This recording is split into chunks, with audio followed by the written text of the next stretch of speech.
জোটই নয়, তার আবার ভবিষ্যৎ, ভূতেরও ভবিষ্যৎ আছে, সিপিএম এর ভবিষ্যৎ নেই। আইএসএফ বারবার বলা সত্ত্বেও নওশাদ সিদ্দিকী ডায়মন্ড হারবারে দাঁড়াবেন এবং শেষ মুহূর্তে পিছিয়ে আসা, কিভাবে দেখছেন? আমরা খুব ভালোভাবে জানি যে অভিষেক বন্দ্যোপাধ্যায় আমাদের প্রিয় সাংসদ, সর্বভারতীয় সাধারণ সম্পাদক, ডায়মন্ড হারবারের সাংসদ, এবার 4 লক্ষের বেশি ভোটে জিতবেন ডায়মন্ড হারবার থেকে, যা কাজ করেছেন। এখন অভিষেকের সঙ্গে নামটা জুড়ে অভিষেকের কেন্দ্রে দাঁড়াবো বলে অনেকে সস্তা প্রচার পাওয়ার চেষ্টা করেছেন। তো আমি তো সেদিনও যা বলেছি আজও বলছি, এত কথা কিসের? কারুর যদি দম থাকে সে দাঁড়াক, দাঁড়ালে বুঝতে পারবে কত ধানে কত চাল, যখন 4 লাখ ভোটে হারবে। সেই জন্য এখন সব ময়দান ছেড়ে পালাচ্ছে। আমরা তারা যখন বলেছিল কেউ কেউ দাঁড়াবে, তখন আমরা যা বলেছিলাম আমরা এখনো তাই বলছি। এগুলো বাজার গরম করার কথা। অভিষেকের সঙ্গে নাম জুড়লে 4 দিন প্রচারে থাকা যাবে, তো তারপরে দেখা যাচ্ছে আসল যুদ্ধের সময় কে কোথায়, পালাতে পারলে বাঁচে সব।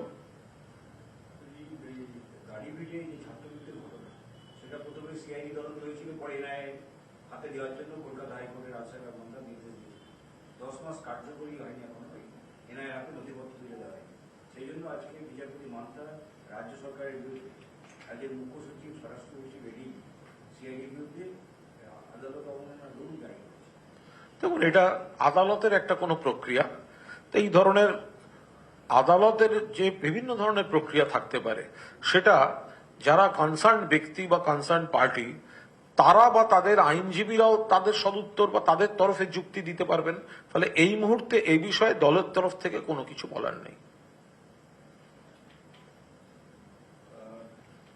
সেটা হচ্ছে যে একটা উলুবেড়িয়া লোকসভা কেন্দ্রে সাজদা আহমেদের বিরুদ্ধে পোস্টার পড়েছে, তাতে প্রার্থী নিখোঁজ বলে পোস্টার বিরুদ্ধে। না, উলুবেড়িয়ায় তৃণমূল প্রার্থী শ্রীমতী সাজদা আহমেদ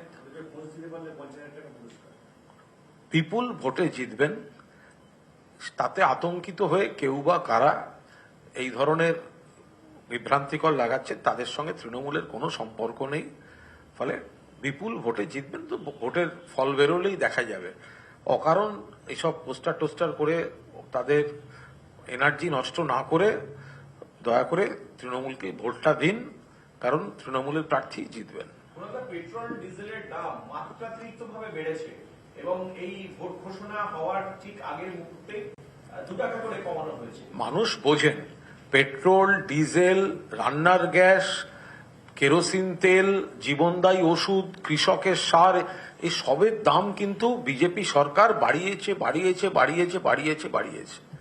তো পেট্রোল ডিজেলের দাম এইভাবে বাড়তে গেছে, গ্যাসের দাম বাড়তে গেছে, আকাশ ছোঁয়া দাম হয়েছে, মানুষ বিরক্ত।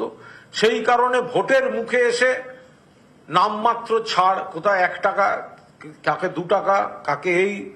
সবাই জানেন যে কোনো কারণে যদি বিজেপি আর একবার আসে, এর 10 গুণ, এর 20 গুণ, এর 50 গুণ দাম বাড়িয়ে উসুল করে নেবে।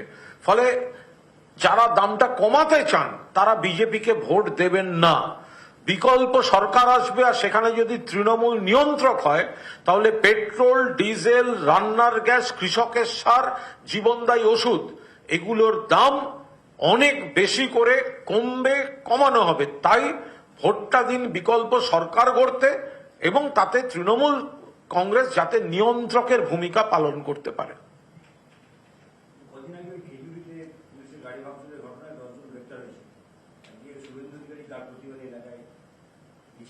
তা কেউ যদি কোনো গন্ডগোল করে, পুলিশের উপর আক্রমণ করে, আইনের পথে চলেছে।